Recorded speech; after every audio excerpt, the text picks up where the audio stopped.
Let us see. What is this cupboard hiding?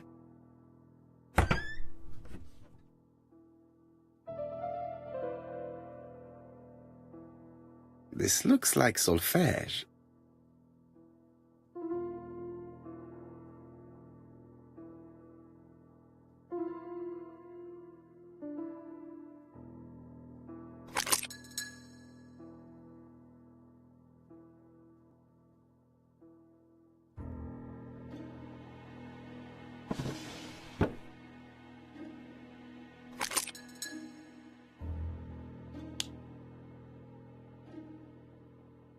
There is bound to be a clue somewhere.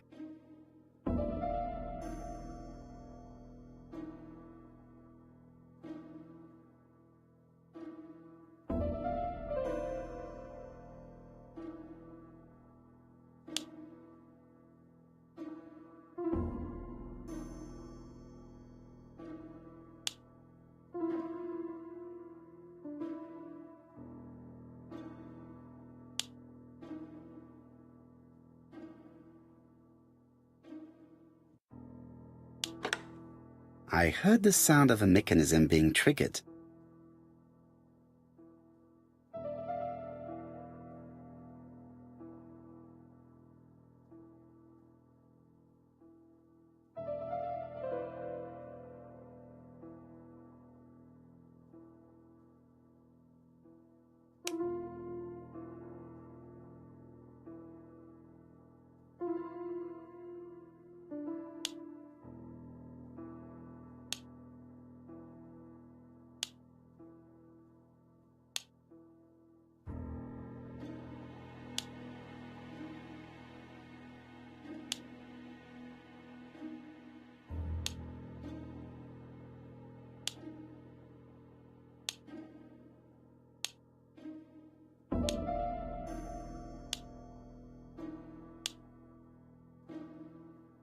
I just have to put the record on the gramophone and start it.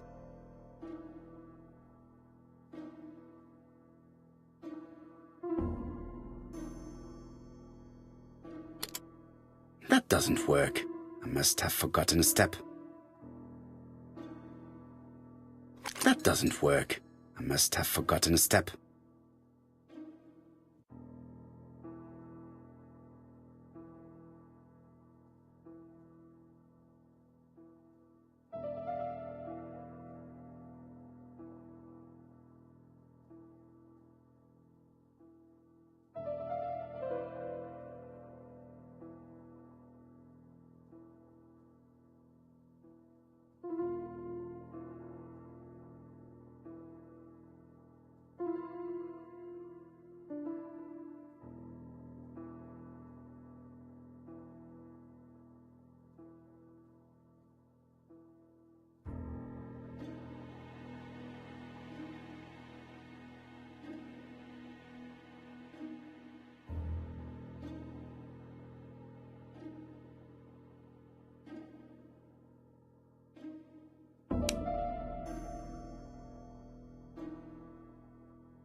It looks like something goes in here.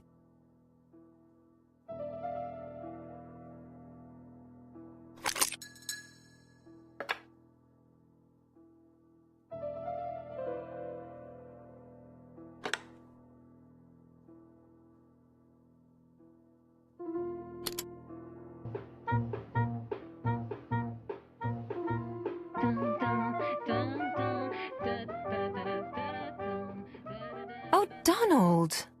We're in the middle of recording.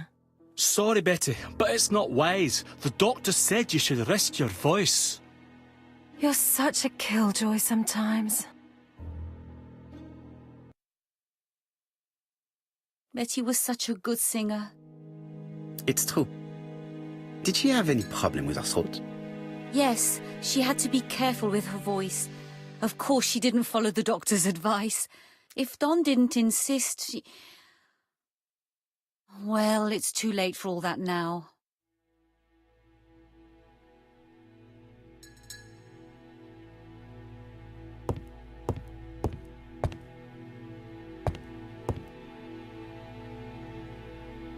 It looks like this woman is single, but she has feelings for someone.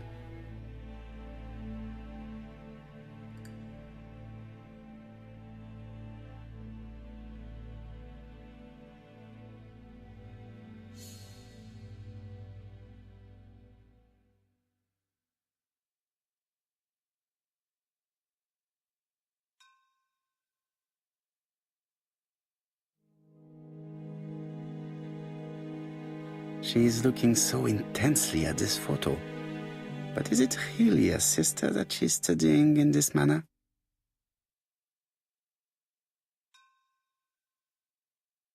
They made the perfect couple, am I correct? Yes, in a way. She was pretty and he... Well? He's a bright man, with a promising career ahead of him. He would have made Betty a good husband. He was always attentive and generous. Oh, a true gentleman. I hear a note of envy in your voice. You must have heard wrong.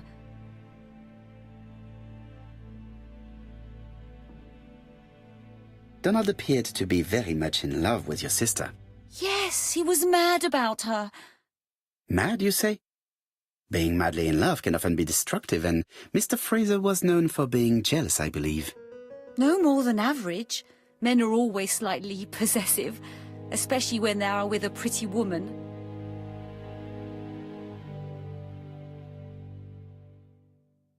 I am not your enemy, Mademoiselle Bernard. And you are not my friend either, Mr. Poirot, sir. Yes, but your lies are not helping Mr. Fraser, or you for that matter.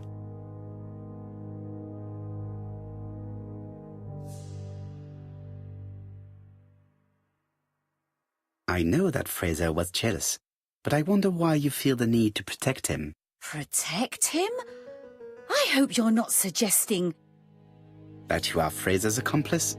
There is nothing to suggest that, at least not yet. It would appear that your sister's murder is the second in a series that we have to stop as quickly as possible. The first was in Andover, and the same as your sister, the murderer sent me a letter informing me that a crime would be committed in that town. Now can I count on your honesty? Yes, you have my confidence, Mr. Poirot. Don is a quiet and sensitive young man, slightly reserved too, and as is often the case with reserved people, when he flew into a temper, he completely lost control. He could be so violent. Betty was frightened. And when was this? The first time was about a year ago, but they rowed more recently. Donald found out that Betty had lied to him.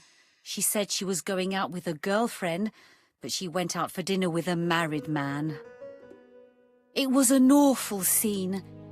She told him that until they were married, she was free to go with whoever she pleased. Donald turned quite pale and started shaking and kept saying one day... Well? He'd commit murder.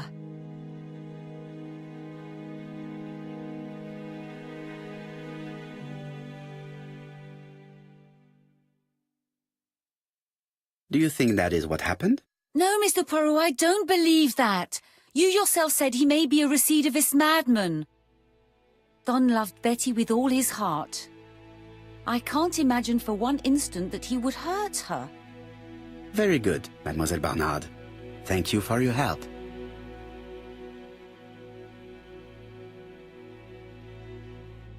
Fraser is at the Ginger Cat.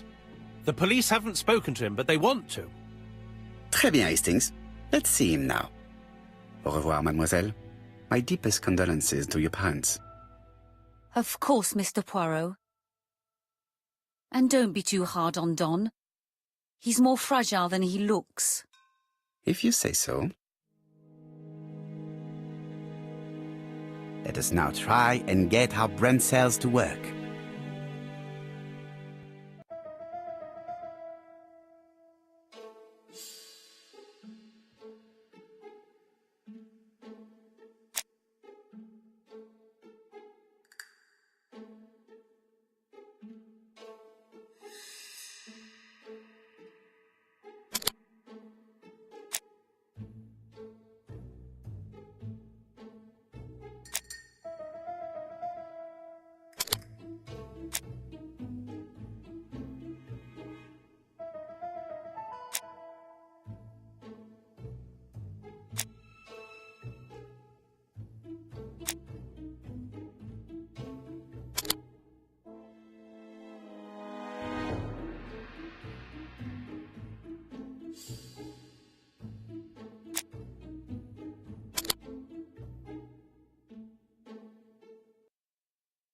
Let us now try and get our brain cells to work.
You've seen Fraser, Hastings.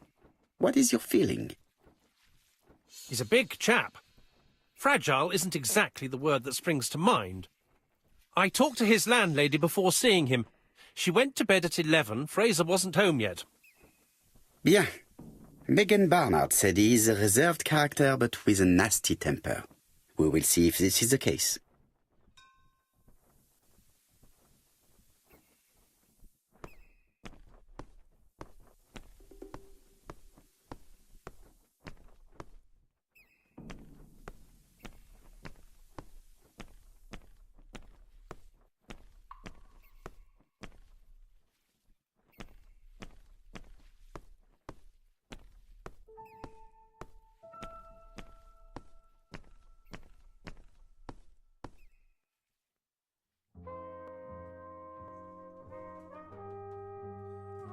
How do you do, Mr. Fraser? You're Hercule Poirot. Mr. Hastings said you wanted to speak to me. Yes. I know that it may not be the right time, but I would like to ask you a few questions.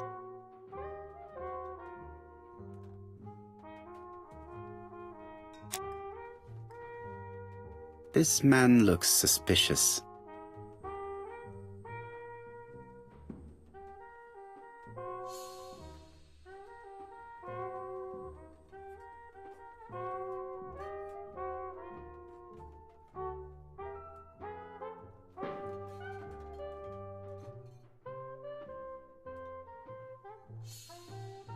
Leave me alone.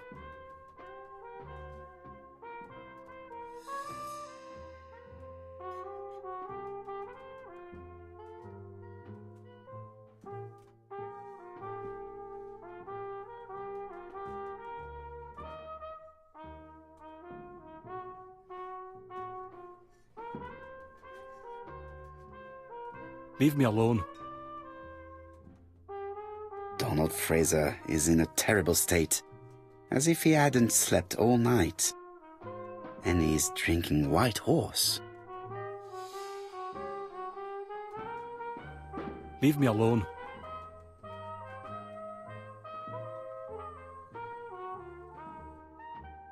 Tell me that it's a mistake, that Betty isn't dead. Sadly, your lady friend has been murdered, Mr. Fraser.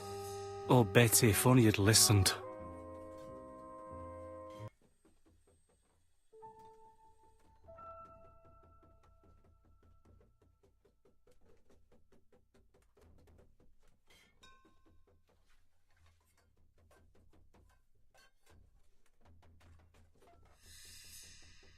Did you visit Betty yesterday afternoon? No, I haven't seen Betty for 2 days. I was at the office yesterday afternoon. Can you prove that? Of course. But why this question? Betty died yesterday evening, didn't she? Yesterday, a guest came to the Ginger Cat alone and ordered a White Horse whiskey, and, by the look of it, you also appear to be fond of this brand. Yes, it's a good whiskey and not cheap. I only drink it on special occasions. Or tragic ones. I understand. Do you know what Betty's plans were yesterday evening? She said she was having dinner with her sister.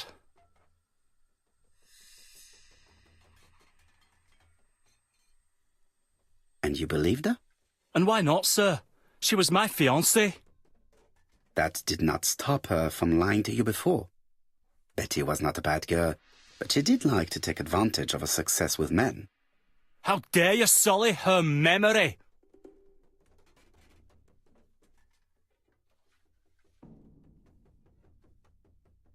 Please excuse me if I appear to be brutal. I understand that this is a difficult time for you. So you understand why I don't feel like talking, Mr. Poirot? Ah, I knew I'd find you here, Poirot. I thought the victim's young man was here. Yes, is all yours, Chief Inspector.